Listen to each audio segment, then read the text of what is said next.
और आइए अब हम आपको दिखाते हैं कि कैसे 72 घंटे बाद युद्ध रुकेगा या और भी भीषण हो जाएगा, क्योंकि डोनाल्ड ट्रंप ने जो 5 दिन के हाफ सीज फायर का ऐलान किया है और 5 दिन बाद युद्ध रुकने का दावा किया है, वो 5 दिन अगले 72 घंटों में पूरे हो जाएंगे। लेकिन उससे पहले ट्रंप ने ईरान से युद्ध में जीत का दावा भी ठोक दिया है।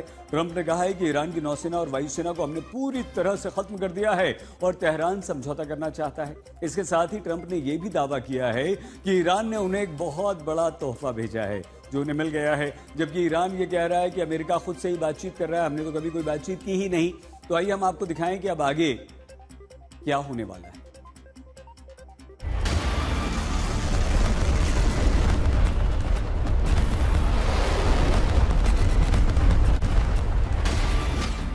घंटे बाद जंग रुकेगी या और भीषण होगी।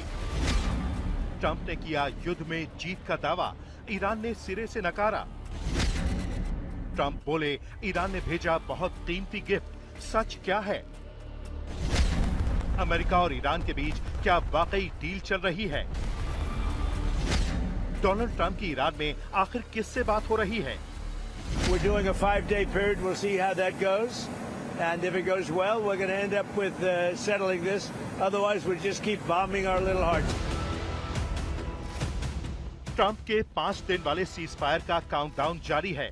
जी हां, ट्रंप ने 48 घंटे का अल्टीमेटम तोड़ते हुए यह ऐलान किया था कि वो 5 दिनों तक ईरान के पावर प्लांट्स और ऊर्जा ठिकानों पर हमला नहीं करेंगे, क्योंकि ईरान से अच्छी बातचीत चल रही है और हो सकता है कि 5 दिन में जंग भी रुक जाए। और अब 5 दिन पूरे होने में 72 घंटे बाकी हैं। ऐसे में दुनिया यही सोच रही है कि क्या 72 घंटे बाद जंग रुक जाएगी? युद्ध रुकेगा या नहीं, ये तो 72 घंटे बाद क्लियर होगा। लेकिन उससे पहले ही ट्रंप ने ईरान से जंग में जीत का दावा ठोक दिया है। ट्रंप ने यह भी कहा है कि ईरान की नेवी और एयरफोर्स पूरी तरह से खत्म हो गई है। राष्ट्रपति ट्रंप ने होमलैंड सिक्योरिटी सेक्रेटरी के शपथ ग्रहण के दौरान ये बात कही। साथ ही ट्रंप ने ईरान के साथ बातचीत का जिक्र करते हुए कहा कि ईरान समझौता करने को बेताब है। लेकिन ट्रंप की एक बात ने दुनिया को चौंका दिया। जी हां, उन्होंने कहा कि ईरान ने एक बहुत बड़ा तोहफा भेजा है जो उन्हें मिल गया है। They did something yesterday that was amazing, actually. They gave us a present, and the present arrived today. It was a very big present worth a tremendous amount of money. And I'm not going to tell you what that present is, but it was a very significant prize. And they gave it to us, and they said they were going to give it, so that meant one thing to me: we're dealing with the right people. Is that nuclear related? No, it wasn't nuclear related. It was oil and gas related, and it was a very nice thing they did. But what it showed me is that we're dealing with the right people. Related to the Strait of Hormuz and the flow of... Yeah, it was related to the flow and to the strait, yeah. Trump ने जिस कीमती तोहफे के बारे में इशारा देते हुए कहा कि ये तोहफा तेल, गैस और होर्मुज स्ट्रेट से जुड़ा है। बड़ी बात तो ये है कि जिस होर्मुज स्ट्रेट से ट्रंप के साथ साथ पूरी दुनिया के पसीने छूट रहे हैं। आखिर ट्रंप को होर्मुज स्ट्रेट से जुड़ा कौन सा गिफ्ट मिल गया और ये गिफ्ट ईरान की तरफ से किसने दिया है? ईरान बोला अमेरिका खुद से ही बातचीत कर रहा है। ईरान ट्रंप की सीज फायर की कोशिशों का मजाक बना रहा है। ईरान के एक सैन्य प्रवक्ता ने अमेरिकी दावे को लेकर कहा है कि अमेरिका खुद से ही बातचीत कर रहा है। ईरानी सेना के खातम अल अनबिया सेंट्रल हेडक्वार्टर के प्रवक्ता लेफ्टिनेंट कर्नल इब्राहिम जुल्फखारी ने ये बयान सरकारी टीवी पर प्रसारित एक रिकॉर्डेड वीडियो में दिया।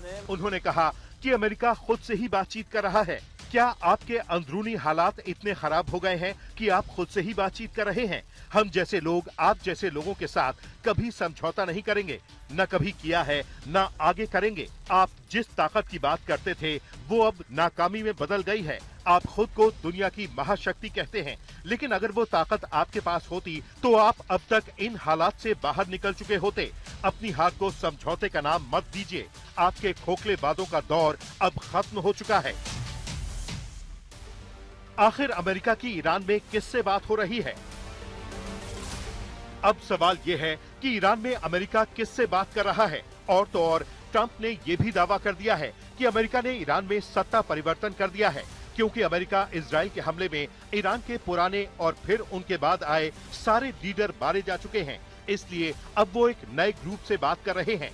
हालांकि ट्रंप ने उनका नाम नहीं बताया, क्योंकि ईरान में अमेरिका विरोधी गुट के लोग उनकी हत्या कर सकते हैं। तो क्या ट्रंप की बातों में वाकई कोई बड़ी सच्चाई है? We killed all their leadership, and then they met to choose new leaders, and we killed all of them. And now we have a new group, and we can easily do that, but let's see how they turn out. We have really regime change. You know, this is a change in the regime because the leaders are all very different than the ones that we started off with that created all those problems. So this was, I think we can say, Jason, this is regime change, right? Trump कहते हैं Iran deal चाहता है और Iran कह रहा है कि America अपनी हार को डील का नाम ना दे। ट्रंप कहते हैं कि वो ईरान में एक नए ग्रुप से बात कर रहे हैं। तो क्या ऐसा कहकर ट्रंप ईरान में फूट डालना चाहते हैं ताकि वो ये समझे कि आखिर वो गद्दार कौन है जो अमेरिका से बात कर रहा है? ट्रंप का दावा, जेडी वैंस और मार्को रूबियो ईरान से कर रहे हैं बात। ट्रंप कह रहे हैं कि ईरान के साथ बातचीत जारी है और जल्द ही कोई समझौता हो सकता है। उन्होंने बताया कि इस बातचीत को अमेरिका के उपराष्ट्रपति जेडी वैंस, विदेश मंत्री मार्को रूबियो और अन्य अधिकारी आगे बढ़ा रहे हैं। ट्रंप का ये भी कहना है क्योंकि ईरान अब ठीक तरीके से बात कर रहा है, इसलिए अब बातचीत हो रही है। ऐसे में अमेरिका के डिफेंस एक्सपर्ट और व्हाइट हाउस के पूर्व सलाहकार रॉबर्ट पेप कहते हैं, राष्ट्रपति ट्रंप के चारों ओर जाल कसता जा रहा है। ट्रंप ईरान के साथ बढ़ते तनाव में ऐसे हालात में फंस सकते हैं जहां युद्ध धीरे धीरे और बड़ा होता चला जाता है।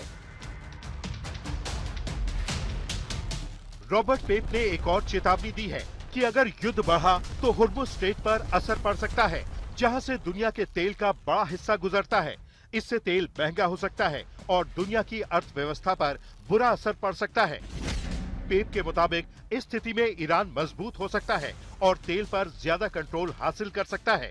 हालात संभालने के लिए इजराइल की सैन्य कार्रवाई को कंट्रोल करना जरूरी है और ये फैसला ट्रंप ही ले सकते हैं। हालांकि रॉबर्ट पेप एक और बड़ी बात कह रहे हैं। अभी ट्रंप ने हमले कुछ दिनों के लिए कम किए हैं, लेकिन ये सिर्फ समय लेने का तरीका हो सकता है।